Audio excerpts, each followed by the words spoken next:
Conspiracy theorists, someone who apparently is telling a different narrative to the mainstream, one that is not provable, one that is not based on science, a term that was coined by the CIA after JFK was killed, which basically means JFK was a conspiracy theorist, but that doesn't really matter because he was only president, a president that was taken out for some strange reason. But right now we've got a minister who is basically a conspiracy theorist himself. Why? Because he is telling us lies, and he has been telling us lies continuously. Swan, our health minister, has been telling us from day one how disastrous COVID is going to be for this country. He's basically become known for his end-of-day prophecies, his doom and gloom, his brethren-style preaching of what's going to happen because of COVID, and it's inducing fear into all the normal people in this country, especially the people who rely on the BBC and the main news as their only source of information. So in mid-March, he presented what he said would be the worst-case scenario: 15,200 deaths in this country, which is a massive amount of people in a small country like ours, which automatically created fear and a panic within the whole of society. But what he didn't tell us was his best case scenario, which he should have done, and it's actually shown that he decided to keep it confidential. And I'm going to read exactly what he wrote. While I feel it is important to share the full briefing paper with executive colleagues, I do not intend to publish it, but rather will only be published in a reasonable worst case scenario. I feel this is essential, as putting the best case scenario into the public domain risks the unintended consequences of creating a false sense of security as regards the impact of the spread. This in turn may lead to reduced adherence to the important measures we have all put in place to counter that. I trust colleagues will understand my position and respect the importance of that. So this motherfucker has went and said that 15,200 people are going to die. That's the worst case scenario, but he doesn't give us an alternative view. He just puts that out to the media. He presents fear, a fear narrative that allowed him to implement other draconian measures that withheld our rights, ensured that hundreds of elderly people died alone without their friends and family, ensured that people lost their jobs, people lost their businesses, kids weren't allowed to go to school, all because of this worst case scenario. And he didn't present an alternative view, even a slightly better one that he knew was realistic. Because here's the reality: the scientists said that was based off 100% of people not adhering to social distancing, which was completely impossible. That was the scientists saying this. The scientist advisors who advised him on what the best measures are said that this was not a realistic scenario. But he still ran with it. He still decided to tell us that. Is that someone who we want to lead us and tell us the facts in this current situation? From the very first death in this country, he started his biblical fear-mongering. His exact words were, "The scale of this surge coming towards us is of biblical proportions." Now, in a country where a lot of people believe the Bible literally, that can be terrifying, especially when a large swathe of that are elderly people who are only going to get their information from the mainstream media. And this 15,200 people dying were based off the modelling of an 80% infection rate with a 1% mortality rate. And he would later go on to say that if people adhered to the social distancing, that we could reduce this 80% to 50%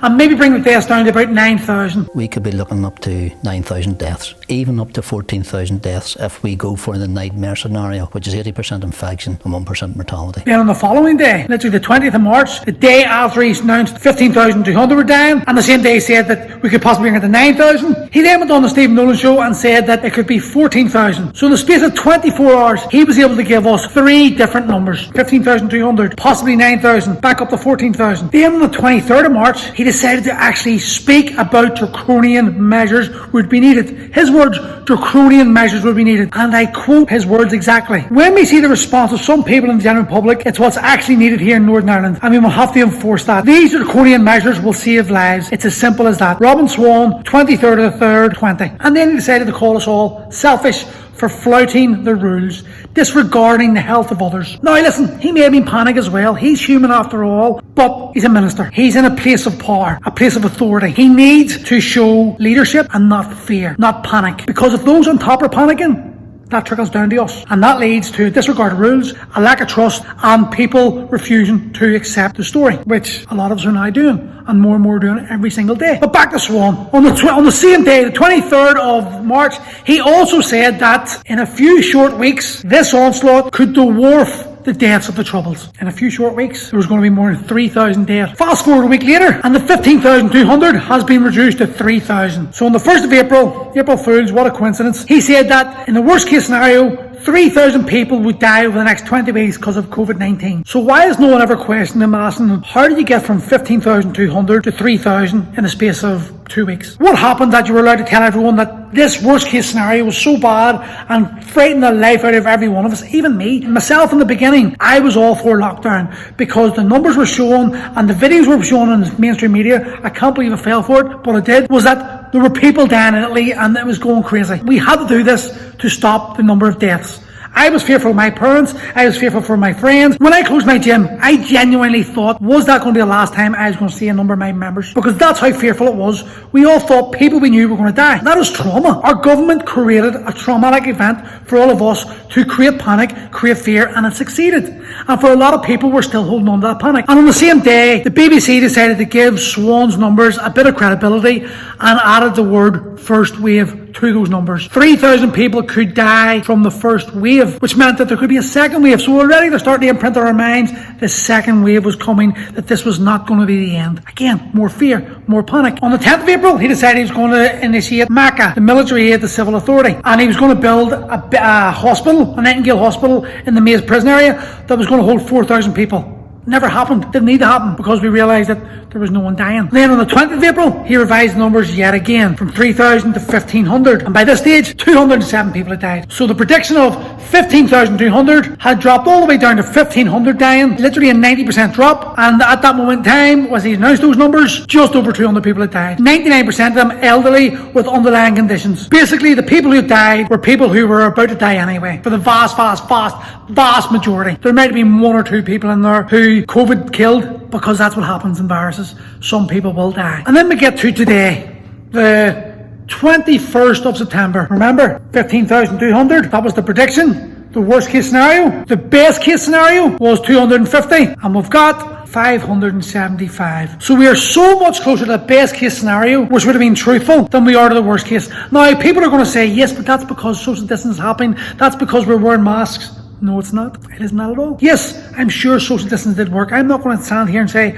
social distance did not work. Of course it worked, but to a certain point. But the reality is, Sweden didn't do it, and Sweden have suffered the exact same percentage of deaths per populace as the UK as a whole. They've done nothing different except advised people to be intelligent. Don't go visit Nanny. Don't go visit Granda. Uncle George, who's got cancer, maybe you should avoid visiting him for a while. Letting adults be adults and get on with their lives caused the exact same number of deaths as the lockdown draconian measures we have experienced. And one of the leading scientists in their country said that masks are pointless. For you, face masks don't need to be made mandatory in Sweden? No, first of all, we don't use mandatory for many things in public health in Sweden, and still we have a very good... But you don't even recommend them? You don't even recommend wearing face masks? Right now, when we have the level of spread that we have in Sweden, with the spread even slowing down slightly, we don't see a reason to introduce more measures, especially not measures where the quality of evidence is very low. I mean, any kind of review you read about face masks, everybody agrees that the evidence is very weak for the effect, and if there is effect, it's probably not very big. But I can understand that in some countries where you have an increasing spread, you have a widespread in the population, you need to take on even measures that are not the best ones. We can stick with the best measures so far, and the best measures is to have a social distancing, stay at home when you're sick, and trying to work from home. Those measures are definitely a lot more effective than face masks. Why are we wearing them? Why are we not copying Sweden's model? And even in August, when we knew the deaths were low, when we knew that was not going to happen, Swan still came out and he still pushed this fear narrative on us. His doomsday terminology, we're on a very slippery and treacherous slope. Why the fuck would you say that? We weren't and aren't on a very slippery and treacherous slope. And in the same statement, he actually came out and said, and I have to tell you, I'm as worried today as I have been a long time, that language is not the language you want from a leader. You want leaders to inspire you. You want leaders to tell you things are going to be okay. We've got a plan in place and we know what to do and this is going to be okay. Instead, fear, fear, fear, panic, panic, panic. Everyone runs scared. Let's create division. And the fact is, they're only worried about rising cases. There is no worrying about deaths because they know deaths aren't happening. There is no worrying about flooded ICUs or flooded hospitals because that's not happening. Now, in the coming months, are there going to be an increase in numbers in hospital admissions? Of course. We're coming into flu season. A normal flu season is going to have that. A high flu season like the one a couple of years ago, which killed 23,000 people in 3 weeks, that no one really talks about, that is going to happen. Now, yes, I get it. COVID might create some more deaths and more people will die because of it. But does it warrant shutting down the whole world? Does it warrant shutting down the whole country? Look at the Republic. An increase of 3,389 cases, I think it was. And the countermeasures to this, shut down all the restaurants. Even though track and trace showed that they could trace 9 cases of COVID to the restaurant and pub industry. 9. So out of 3,300 and something cases, 9 were from the hospitality industry, and they're closing down the entire hospitality industry because of this. Is no one else questioning, fuck, that's a bit extreme, especially considering they're showing that 2,000 of those cases were from the home environment. So 2,000, over 2/3 of the cases are traced back to the home, and their solution is to close down the hospitality industry. That makes no fucking sense. Like nothing any of the governments have been doing. As long as you hold on to this mainstream narrative and see what the actions are being taken, nothing makes sense. And I want you to get this into your head. The governments, the media are telling healthy people with no symptoms, that they are going to be responsible for the deaths of thousands. People who are healthy are in fact sick and the cause of all this problem. And it's our disrespect, our disregard for the rules that is the reason this will continue going. This fucking lie that we've been told on a daily basis that is being drilled into our heads, and so many people are believing because it's all they fill their mind with. They're not willing to step outside the box and listen to alternative points of view. Points of view from leading experts in the world. Yes, they're quacks now because they've dare spoke up against it, but for 20, 30, 40 years, they were leaders in their fields. They were the go-to people for the government.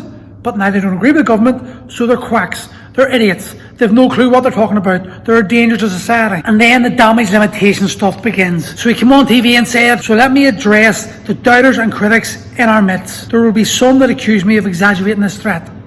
Do you think? Are they perhaps justified? Is it not true that you did exaggerate it? Is the evidence not there that you exaggerated it? You decided to present the worst case scenario and ignore the best case scenario, which ended up being much closer to the real scenario than what you wanted us to believe. Then on the 16th of September, he came out and said, and I quote, during the pandemic, I've repeatedly warned people not to get distracted by noise or conspiracy theories on social media or elsewhere. So he tells us not to get distracted by conspiracy theories, but to listen to his own conspiracy theory. His own 15,200 people that are going to die, later to 9,000, then to 14,200, then to 3,000, then to 1,500, and now the reality, 575. And now I would like to introduce some sense to this argument. Dr. Carl Headington, who I quoted the other day, but YouTube decided to take my video down because it was deemed fake news. He came out and said this, and I'm going to quote this again because it's pretty important that I get this wording right. If you have influenza in your household, a child and you wear masks. At 1 week in the house, you can reduce the risk of influenza-like illness by about 10%.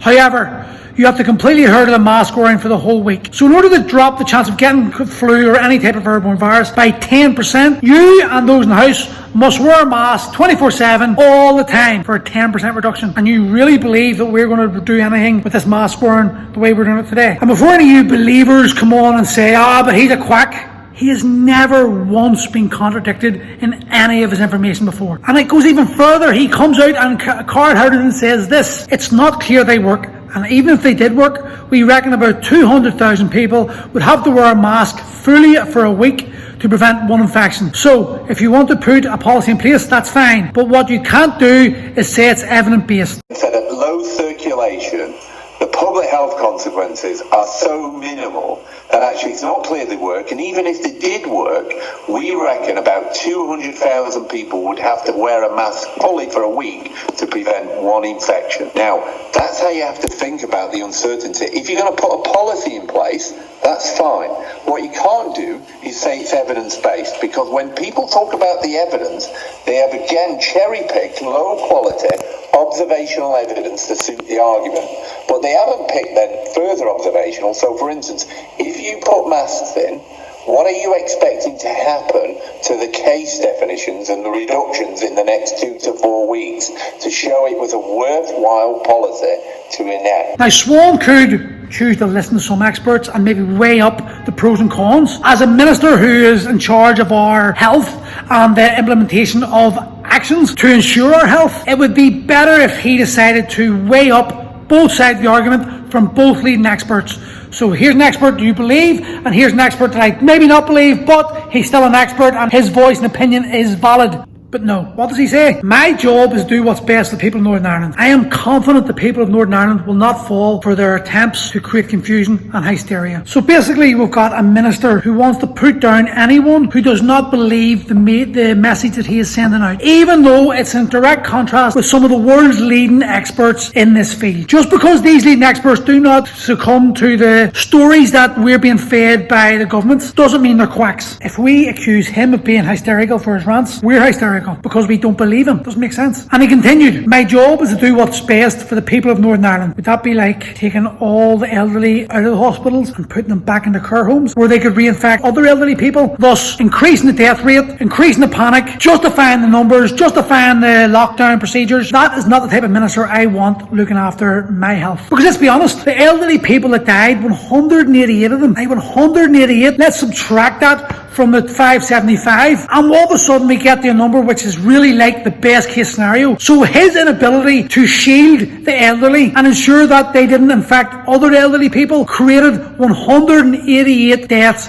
that didn't need to happen. That's on his head. The buck stops with him. He decided that that's what was going to happen with the elderly. They were going to be put back into the care homes instead of being shielded in hospitals. He is directly responsible for 188 people dying, 188 husbands, wives, sons, daughters, grandchildren, all being without loved ones because of his decision. What would a leader do at that point? They would put their hands up and say, I fucked up. What did he do? It's your fault. It's your fault. The young one's fault. Yous aren't respecting social distancing. Yous aren't doing what we were told. Everyone else's fault. If you would just do what we told you, this wouldn't happen. That's not a leader. That's a coward. Here's the reality. I can guarantee you right now, even though they will not come out and say it, the trust in Swan's decisions is at an all-time low. The public's opinion of how the ministers are handling this is at an all-time low. They have lost touch of reality. They're so concerned with keeping themselves in a job and doing what Boris Johnson wants that they are not worried about the people. Because the reality is, they're not here for the people. They're here for themselves. And the sooner we realise that, and the sooner we realise that we have the power to change this by just refusing as a unit to say no, that is when things are going to happen. That's when change happens. That's when things become different. If they lock us down one more time, what's going to happen to all our small businesses? There won't be any furlough this time. They won't have enough money. So here's what I suggest. Every man who has still got a set of balls, go to work, open your businesses, tell them, arrest us. The jails will be filled, and then what? Where do they put everyone else? We have the power as the people to say, fuck you, because it is us that it's happening to. It is our lives that are being directly affected. I'm willing to go to jail, because ultimately, what's on the horizon? Well, no money, no income, no house, no job, no food, no nothing. And I'm interested to know what his strategy will be for the mental health aspect that is going to hit us like a baseball bat punishment beating, because this mental health pandemic really will be biblical. If they could come out and say to us, listen, we need to do this because X, Y, and Z, and it was believable, and you could see the reasoning behind it, the logic behind it, I would say the majority of people would say, yes, okay, right, I get it,